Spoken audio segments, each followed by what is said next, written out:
সুপ্রিয় শিক্ষার্থী, ফাতিমা উচ্চ বিদ্যালয়ের নবম শ্রেণীর বাংলা সাহিত্য ক্লাসে সকলকে সুস্বাগতম।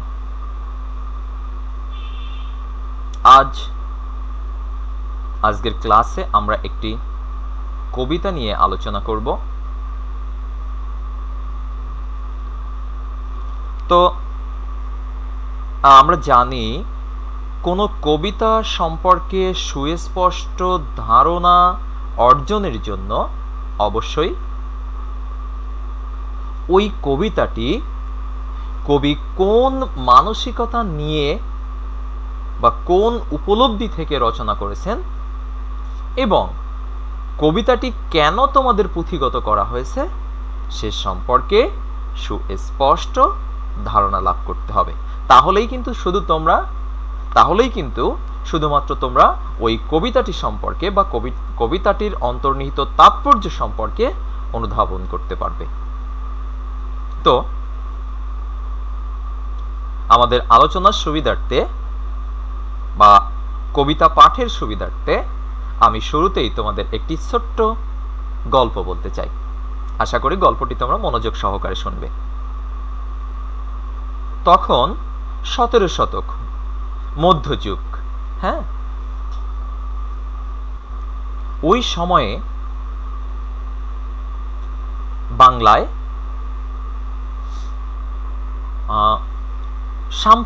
সাম্প্রদায়িকতা বা সাম্প্রদায়িক মানসিকতার এবং ধর্মীয় কুসংস্কারাচ্ছন্ন এক শ্রেণীর মানুষের আবির্ভাব ঘটে। আবির্ভাব ঘটে না, মানে তাদের সেই মানসিকতার পরিচয় পাওয়া যায়। এক, সাম্প্রদায়িক মানসিকতা; দুই, ধর্মীয় কুসংস্কারাচ্ছন্ন। তখন তারা কি করত? শুধু কিন্তু মানসিকতারই পরিচয় পাওয়া যায়নি, তারা অর্থাৎ এই 17 শতকে বা মধ্যযুগে যখন এই বাংলা ভাষাকে অবজ্ঞার চোখে দেখা হতো, হ্যাঁ, অর্থাৎ তখন তারা এই তাদের মাতৃভাষা তথা বাংলা ভাষাকে তারা অবজ্ঞার চোখে দেখত। কারণ কি?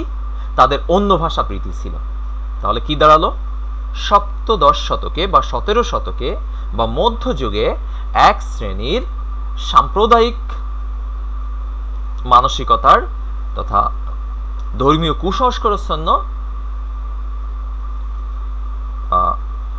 মানসিকতার মানুষের পরিচয় পাওয়া যায়, যারা নিজ মাতৃভাষাকে পর্যন্ত অবজ্ঞা করত। শুধু তাই নয়, যারা এই মাতৃভাষা তথা বাংলা ভাষায় কথা বলতো তাদেরকে বলতো কি? চাষাভূষার ভাষা। এবং শুধু তাই নাই, তারা তুচ্ছ তাচ্ছিল্য করত।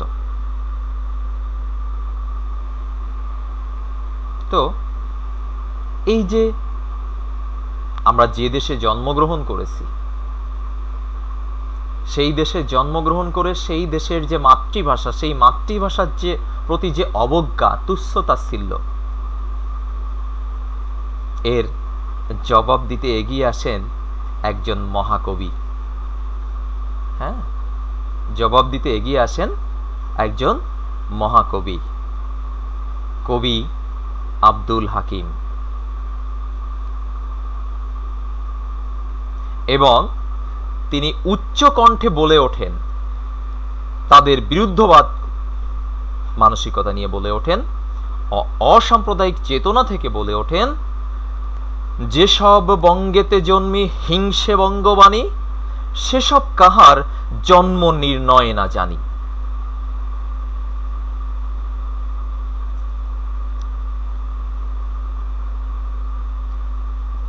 পরবর্তী শতক জুড়ে যা হয়ে ওঠে ভাষা প্রেমিকদের মুখের বাণী। কবি আব্দুল হাকিম এই বাংলাকে ভালোবেসে, বাংলা ভাষাকে হৃদয়ে ধারণ করে এই উক্তিটুকু করেছিলেন, অর্থাৎ এই কবিতাংশটুকু লিখেছিলেন। তো চলো আমরা শুরুতে কবিতা সম্পর্কে জানার শুরুতে আমরা এই কবি আব্দুল হাকিম সম্পর্কে একটু জ্ঞান লাভ করি। কবি আব্দুল হাকিম উনি মধ্যযুগের মধ্যমণি। কেন? কারণ স্বদেশের ও স্বভাষার প্রতি তার ছিল গভীর শ্রদ্ধাবোধ, এবং শুধু শ্রদ্ধাবোধ ছিল না, মধ্যযুগে, এখন আধুনিক যুগ, তৎকালীন সময়ে এভাবে বলিষ্ঠ কণ্ঠে প্রতিবাদ জানানোর মানসিকতা সবার ছিল না। তাই তো তিনি মধ্যযুগের মধ্যমণি। এবং সেই সময়ে কিন্তু তার মধ্যে ভাষা প্রেম জাগ্রত হয়, দেশাত্মবোধ জাগ্রত হয়। এই কবি আব্দুল হাকিম জন্মগ্রহণ করেন 1620 খ্রিস্টাব্দে। এখন 2021, আর উনি জন্মগ্রহণ করেন 1620 খ্রিস্টাব্দে।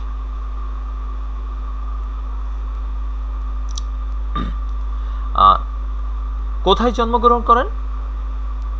নোয়াখালী জেলার বাবুপুর। হ্যাঁ, তবে এটা নিয়ে আবার দ্বন্দ্ব আছে, মতভেদ আছে। কেউ কেউ বলেন চট্টগ্রাম জেলার সন্দ্বীপের সুধারামপুর গ্রামে জন্মগ্রহণ করেন। যেহেতু তোমাদের বইয়ে আছে সন্দ্বীপের সুধারামপুর গ্রাম, তাই আমি এখানে সেই তথ্যটি তুলে ধরেছি। তো উনি জন্মগ্রহণ করেন সন্দ্বীপের সুধারামপুর গ্রামে, এবং উনি মধ্যযুগের কবি। আমরা আগেই এই সম্পর্কে জেনেছি, এবং ওনার স্বদেশ ও স্বভাষার প্রতি ছিল গভীর শ্রদ্ধাবোধ। নেক্সট, এই কবি আব্দুল হাকিম মাতৃভাষার প্রতি গভীর ভালোবাসার একজন প্রতীক বা নিদর্শন। তারপর শুধু মাতৃভাষার প্রতি গভীর ভালোবাসার নিদর্শনই নয়, পরবর্তী যে প্রজন্ম, তাদের যেন ভাষা প্রীতির উদয় ঘটে তাদের অন্তরে, এই জন্য তাদের জন্য, অর্থাৎ পরবর্তী প্রজন্মের জন্য তিনি একজন কালজয়ী আদর্শ। তার এই ভাষা প্রীতি থেকে লেখা একটি বিখ্যাত কাব্যগ্রন্থ হল নূরনামা।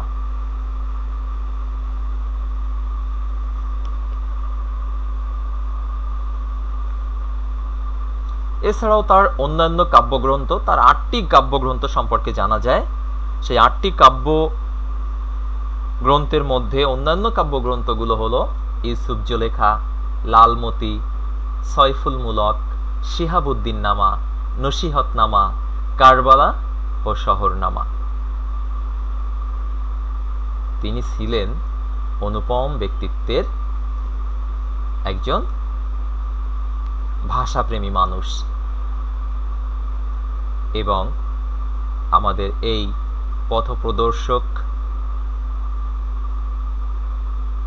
কবি, ভাষার আদর্শে উজ্জীবিত করার কবি মৃত্যুবরণ করেন তথা আমাদের ছেড়ে পরপারে চলে যান 1690 খ্রিস্টাব্দে। এটাই সংক্ষিপ্ত আকারে এই কবির কবি পরিচিতি। উনি কিন্তু একজন বিশেষ গুণ সম্পন্ন ব্যক্তিত্ব। ওনার যে শুধু বাংলা ভাষা প্রীতি ছিল, বাংলা ভাষার প্রতি শ্রদ্ধাবোধ ছিল বলে অন্যান্য ভাষা সম্পর্কে ওনার কোনো ধারণা ছিল না, তেমনটা কিন্তু নয়। উনি আরবি, ফার্সি, সংস্কৃত ভাষায় পারদর্শী ছিলেন। তবে বাঙালি হিসেবে তার গর্ববোধ ছিল অসীম। তাই তো সে সময়ে এক শ্রেণীর লোকের বাংলা ভাষার প্রতি অবজ্ঞার জবাবে তিনি তার নূরনামা কাব্যগ্রন্থটিতে উল্লেখযোগ্য অনেকগুলো কবিতা রচনা করেন। তার মধ্যে আজকে আমাদের আলোচ্য যে কবিতাটি, সেই কবিতাটি হলো এই নূর নামা কাব্যগ্রন্থের বঙ্গবাণী কবিতা। তাহলে আজকে আমরা তোমাদের পাঠ্যপুস্তকের অর্থাৎ বাংলা সাহিত্যের তোমাদের পাঠ্যক্রমের প্রথম কবিতা তথা বঙ্গবাণী কবিতা সম্পর্কে ধারণা লাভ করব এবং এই কবিতাটি লিখেছেন আব্দুল হাকিম।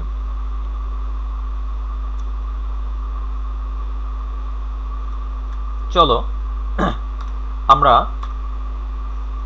কবিতার নামটাকে বিশ্লেষণ করি, কারণ কোনো কবিতা নামকরণ যদি জানা যায় তাহলে কবিতার বিষয়বস্তুও অনেকটা আত্মস্থ করা যায় বা অনুধাবন করা যায়। তো আমরা বঙ্গবাণী কথাটাকে যদি বিশ্লেষণ করি তাহলে কি দাঁড়ায়? আমরা জানি বঙ্গ অর্থ বাংলা আর বাণী অর্থ ভাষা। তাহলে কি দাঁড়ালো প্রিয় শিক্ষার্থী? বঙ্গবাণী অর্থ বাংলা ভাষা। সাধারণভাবেই কিন্তু কবিতার নামকরণ থেকে আমরা বুঝতে পারছি যে এই কবিতায় কবির বঙ্গ ভাষা বা ভাষার প্রতি গভীর শ্রদ্ধাবোধ প্রকাশ পেয়েছে। কবিতার নাম বিশ্লেষণ। এখন আমরা মূল কবিতার আলোচনায় যেতে চাই।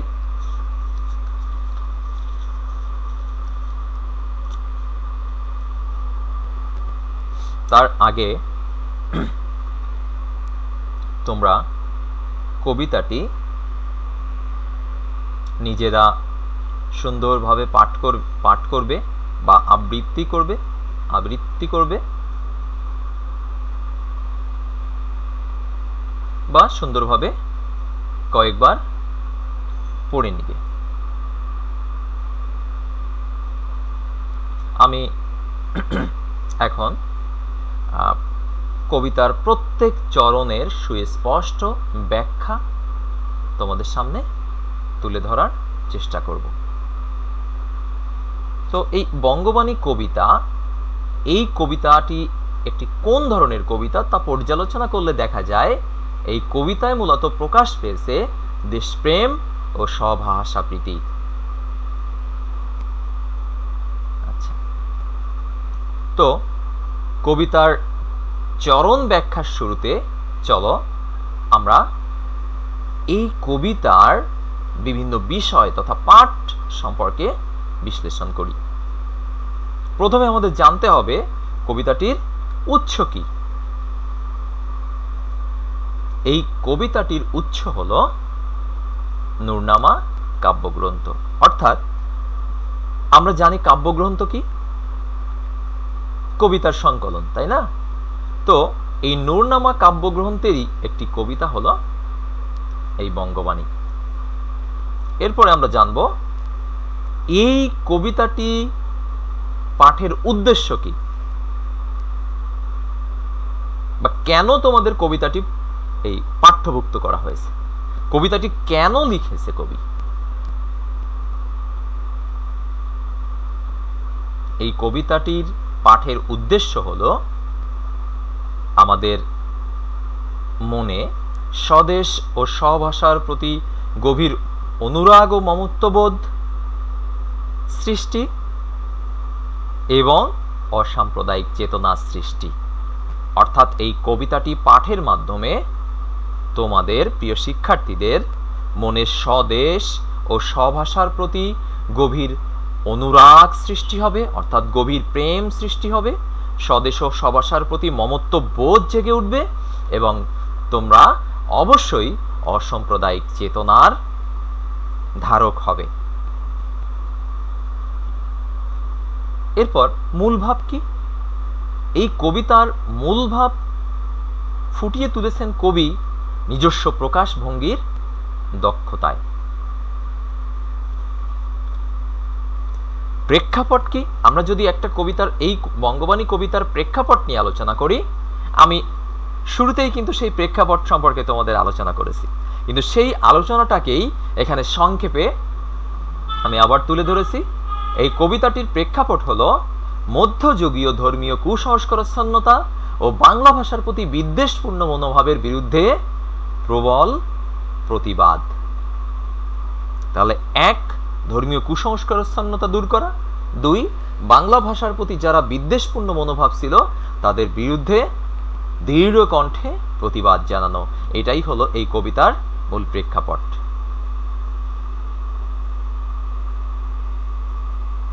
এরপর নামকরণ। এই কবিতার নামকরণ করা হয়েছে বাংলা ভাষার প্রতি গভীর ভালোবাসার আলোকে।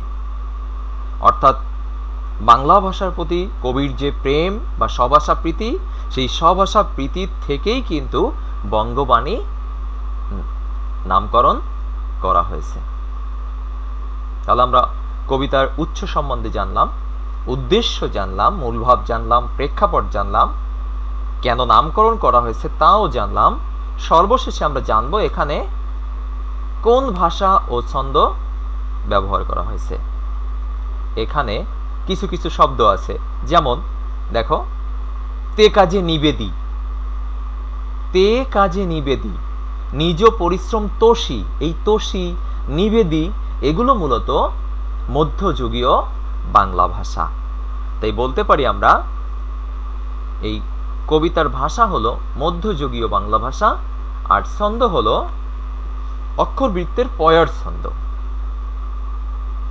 আমরা কোনো এক ক্লাসে আমরা ছন্দ সম্পর্কে, মাত্রা সম্পর্কে আমরা জানবো, কিন্তু এখন তোমরা সাধারণভাবে জেনে রাখো এটি মধ্যযুগীয় বাংলা ভাষায় রচিত একটি কবিতা এবং অক্ষরবৃত্তের পয়ার ছন্দে রচিত কবিতা। এটা ছিল মূলত কবিতার আঙ্গিক বিশ্লেষণ বা পাঠ বিশ্লেষণ। এখন আমরা কবিতার চরণ ব্যাখ্যা করব এবং সরলার্থ করব এবং শব্দার্থ জানব বা শিখব। অর্থাৎ পাঠ আলোচনা, সরলীকরণ ও অন্তর্নিহিত তাৎপর্য অনুধাবন। কবিতার প্রথম চরণ।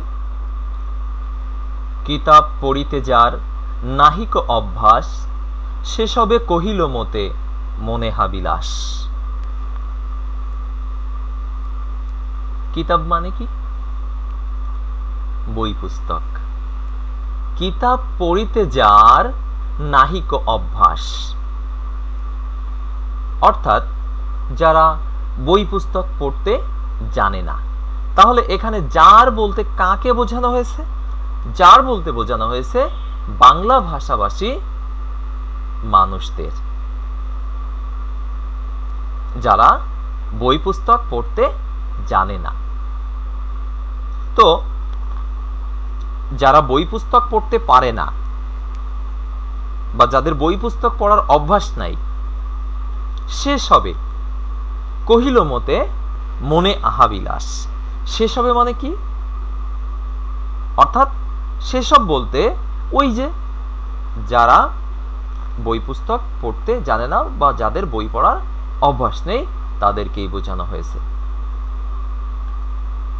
আর হাবিলাস মানে এখানে প্রবল ইচ্ছা। হাবিলাস অর্থ অভিলাষ। হ্যাঁ, অভিলাষ থেকে মানে হাবিলাস থেকে অভিলাষ, আর অভিলাষ মানেই হচ্ছে ইচ্ছা। তাহলে কি দাঁড়ালো? কিতাব পড়িতে যার নাহিক অভ্যাস, সেসবে কহিল মতে মনে হাবিলাস। অর্থাৎ কবি বলছেন যাদের বই পড়ার অভ্যাস নাই, বই পুস্তক পড়ার অভ্যাস নেই, তারা এসে কবির কাছে তাদের মনের ইচ্ছা ব্যক্ত করল। অর্থাৎ চরণদ্বয়ের সরল অর্থ দাঁড়ায়, বই পুস্তক পড়া যাদের অভ্যাস নয় এমন লোকেরা কবিকে তাদের মনের প্রবল ইচ্ছার কথা জানালো।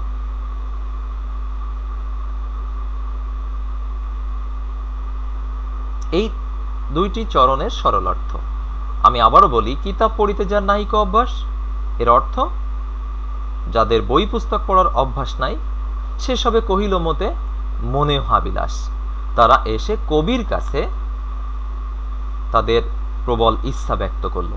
কি ইচ্ছা ব্যক্ত করলো তা আমরা পরের চরণে জানতে পারবো। এখানে আরো একটু বিষয় তোমাদের জানতে হবে। এখানে মনের হাবিলাস বা ইচ্ছাটা কি? মনের হাবিলাস বা ইচ্ছাটা হলো মাতৃভাষায় তথা বাংলা ভাষায় ধর্মীয় গ্রন্থ বা বই পুস্তক রচনা। তাহলে এখানে মনের হাবিলাসটা কি বুঝতে পারলে তো? বাংলা ভাষায় বই পুস্তক রচনা।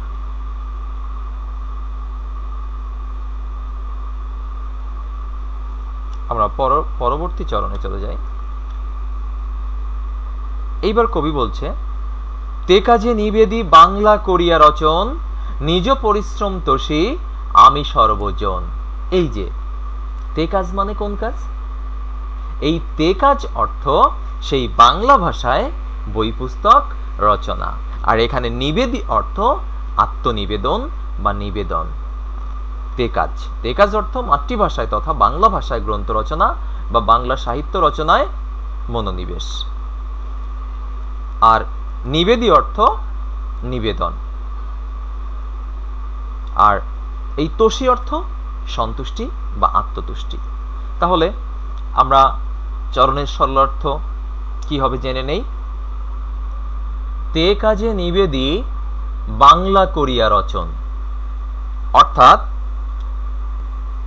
যারা বই পড়তে পারে না তাদের আত্মতুষ্টি এবং পড়ার অভ্যাস গড়ে তোলার জন্য কবি মাতৃভাষায় গ্রন্থ রচনায় মনোনিবেশ করেন। অর্থাৎ তে কাজে নিবেদি বাংলা করিয়া রচন, অর্থাৎ যারা বই পুস্তক পড়তে জানে না তাদের জন্য কবি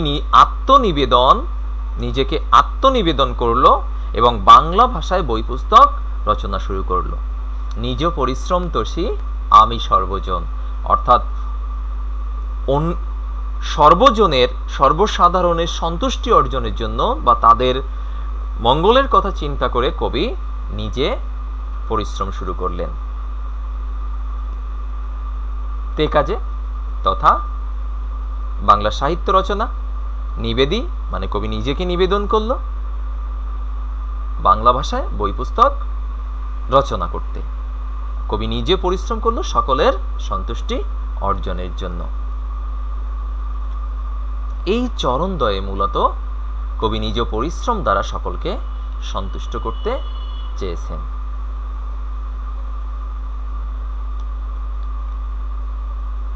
পরবর্তী চরণে আমরা লক্ষ্য করি, কবি বলছেন, আরবি ফার্সি শাস্ত্রে নাই কোন রাগ, দেশি ভাষে বুঝিতে ললাটে পুরে ভাগ। এখানে ভাষে বলতে বোঝানো হয়েছে ভাগ বলতে বোঝানো হয়েছে ভাগ্যকে, আর ভাষে বলতে বোঝানো হয়েছে ভাষা। অর্থাৎ কবি যে বাংলা ভাষায় বই পুস্তক রচনা করছে তাই বলে যে কবির আরবি ফার্সি শাস্ত্রের প্রতি কোনো রাগ বা বিদ্বেষ রয়েছে তা কিন্তু না। এই জন্য কবি বলছে আরবি ফার্সি শাস্ত্রে নাই কোনো রাগ। মানে এখানে আমাদের একটু জানতে হবে অতিরিক্ত বিষয় যে তৎকালীন ওই ধর্মীয় কুসংস্কারাচ্ছন্ন মানসিকতার ব্যক্তিগণ বাংলা ভাষাকে অবজ্ঞা করে তারা মনে করত যে শিক্ষার একমাত্র উপায় হচ্ছে আরবি ফার্সি ভাষা। সৃষ্টিকর্তার আরাধনা করা, সৃষ্টিকর্তাকে স্মরণ করা বা আল্লাহ নবীজিকে স্মরণ করা, তাদের মোনাজাত করা, এর একমাত্র ভাষাই হচ্ছে আরবি ফার্সি ভাষা। বাংলা ভাষায় সৃষ্টিকর্তার স্তুতি করলে হয় সৃষ্টিকর্তা তা গ্রহণ করবে না, এমনই ধারণা ছিল তাদের মনে। কারণ কি? কারণ এই বাংলা ভাষাকে হিন্দুয়ানি বলা হতো। অর্থাৎ ওই কতিপয় শিক্ষিত কুসংস্কারাচ্ছন্ন মানুষের আরবি ফার্সি ভাষার প্রতি প্রীতি ছিল। তারা বাংলা ভাষাকে অবজ্ঞা করে আরবি ফার্সি ভাষাকে বেশি গুরুত্ব দিত। তো কবি যেহেতু তাদের বিরুদ্ধে আচরণ করে তাদের বিরুদ্ধে গিয়ে বাংলা ভাষায় বই পুস্তক রচনা শুরু করেছে, সাধারণ মানুষের কথা চিন্তা করে, যারা আরবি ফার্সি শাস্ত্র সম্পর্কে যাদের কোনো জ্ঞানই নাই, আরবি ফার্সি ভাষা যারা পড়তেই পারে না, তারা লেখাপড়াই জানে না, তো তারা মাতৃভাষায় যেন বই পুস্তক পড়তে পারে, তাই তো তিনি বাংলা ভাষায় বই পুস্তক রচনা শুরু করে। তাই তাদের উদ্দেশ্যে, অর্থাৎ আরবি ফার্সি শাস্ত্র সম্বন্ধে যাদের প্রীতি রয়েছে তাদের উদ্দেশ্যে বলছে কবি, আমি বাংলা ভাষায় বই পুস্তক রচনা করছি তাই বলে আরবি ফার্সি শাস্ত্রের প্রতি কিন্তু আমার কোনো রাগ নাই। তাহলে কেন বাংলা ভাষায় বই পুস্তক রচনা করছেন? কারণ বাংলা ভাষা হচ্ছে কবির মাতৃভাষা তথা সাধারণ জনগণের মাতৃভাষা। এই ভাষা যদি বুঝতে পারে, এই ভাষা যদি সাধারণ মানুষ চর্চা করে এবং এই ভাষায় যদি মনের ভাব ব্যক্ত করতে পারে, তাহলে তাদের ভাগ্য সুপ্রসন্ন হবে। তাই তো কবি এই বাংলা ভাষায় বই পুস্তক রচনা মনোযোগী হয়েছেন, ব্রতী হয়েছেন। তাহলে এই দুই চরণের সরল অর্থ আমরা এভাবে উপস্থাপন করতে পারি যে কবি বাংলা ভাষায় বই পুস্তক রচনা করায় উদ্যোগী হয়েছেন বলে অন্য ভাষা, বিশেষ করে আরবি ফার্সি ভাষার প্রতি কবির কোনো রাগ নেই। মাতৃভাষায় বই পুস্তক রচনার কারণ হিসেবে কবি বোঝাতে চেয়েছেন দেশি ভাষা বা মাতৃভাষায় জ্ঞান চর্চা করলে ভাগ্য সুপ্রসন্ন হয়। এখানে প্রথম চরণ দ্বারা কবি সকল ভাষার প্রতি শ্রদ্ধা প্রদর্শন করছে। দেখো লেখা আছে আরবি ফার্সি শাস্ত্রে নাই কোনো রাগ, অর্থাৎ আরবি ফার্সি ভাষায় লিখিত শাস্ত্রের প্রতি কবির কোনো রাগ নাই। বাংলা ভাষার প্রতি প্রেম থাকলে অন্য ভাষার প্রতি কিন্তু তার কোনো রাগ নাই। তাহলে সকল ভাষার প্রতি এখানে কবির গভীর শ্রদ্ধা প্রদর্শন প্রকাশ পেয়েছে। তাই প্রথম চরণ দ্বারা বোঝানো যায় যে সকল ভাষার প্রতি শ্রদ্ধা প্রদর্শন। আর দ্বিতীয় চরণের এই ললাটে পুরে ভাগ বলতে কবি বোঝাতে চেয়েছেন ভাগ্য সুপ্রসন্ন হওয়াকে, অর্থাৎ আমাদের ভাগ্যের উন্নতি ঘটবে।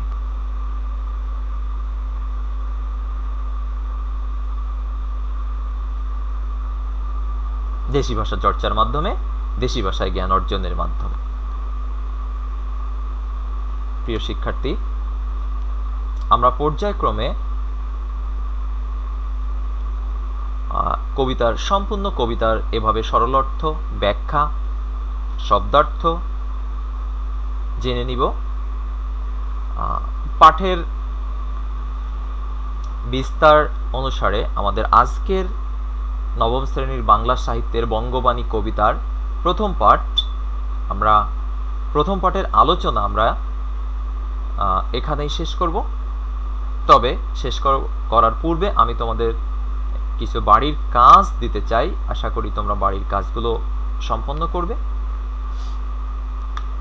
বাড়ির কাজগুলো তোমরা খাতায় লিখে নিতে পারো। আলোচ্য 1 নম্বর বাড়ির কাজ, আলোচ্য পাঠের কবিতা অংশটুকু আমি যতটুকু তোমাদের পড়িয়েছি আজকে, এই অংশটুকু তোমরা মুখস্থ করবে। আমি এখানে মুখস্থ করতে বলবো, কারণ কি কবিতা আমাদের মনে রাখতে হয়। আমাদের সুন্দর বাচন ভঙ্গি, সুন্দরভাবে কথা বলার একটা গুরুত্বপূর্ণ বা বিশেষ উপকরণ হলো কবিতার চরণ। তাই আমরা ছোটবেলায় যেমন কবিতা তাৎপর্য অনুধাবন করে মনে রাখার জন্য মুখস্থ করতাম, আমি এখনো তোমাদের বলবো তোমরা কবিতা মুখস্থ করবে একটু একটু করে, তবে বুঝে মুখস্থ করবে, না বুঝে নয়। তো যাই হোক, প্রথম বাড়ির কাজ থাকবে কবিতাংশটুকু মুখস্থ করে নির্ভুলভাবে লেখা এবং যে নতুন শব্দ সম্পর্কে তোমাদের